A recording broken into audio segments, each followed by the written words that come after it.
There have been 146 mass shootings in 2023 so far, according to the Gun Violence Archive, which defines a mass shooting as an incident where 4 or more victims are shot or killed. The first national school walkout took place back over 5 years ago in response to the Marjory Stoneman Douglas High School shooting, where 17 people were murdered and 17 others were injured. Students walked out of their classes earlier this month to protest gun violence. Bear News reporter Emily Gutierrez talked to a group here on campus who are making their voices heard. Aren't you guys tired of covering this? Aren't you guys tired of being here and having to cover all of these mass shootings?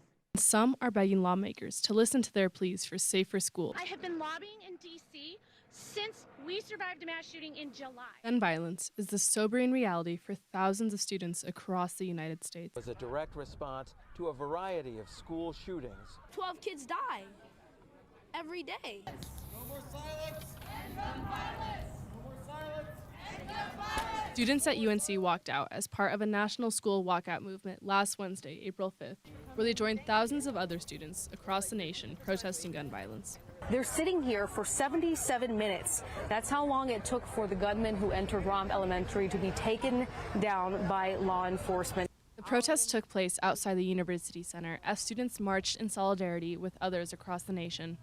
Naya Robinson was one of the lead organizers for this event. We decided to organize it as ourselves of the student body because the school was not doing it previously.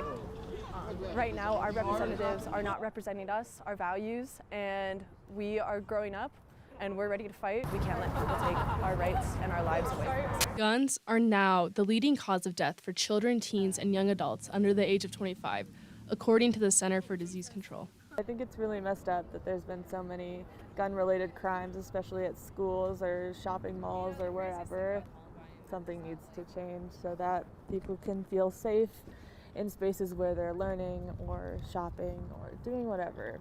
We should be able to feel safe in our communities. Researchers at the Johns Hopkins Center for Gun Violence Solutions found that gun violence claimed more than 45,000 lives in 2020.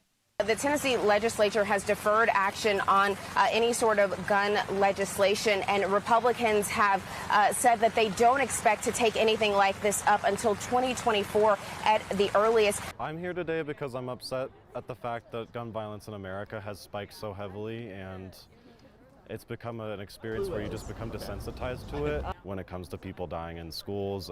There was even a binder where students were able to write down their concerns, which would be mailed to Colorado representatives. For students to be able to write to their representatives, and if they want to, they can also leave their email as well to hear back from their representatives if they respond. The Colorado House and Senate are positioned to pass bills to raise the age limit to purchase firearms, institute a waiting period, make it easier to sue gun manufacturers, and expand the state's red flag law.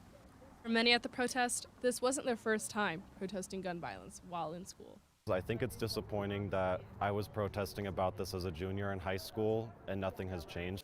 Gun violence in schools has a special effect on those who are planning to return to the classroom after graduation as educators.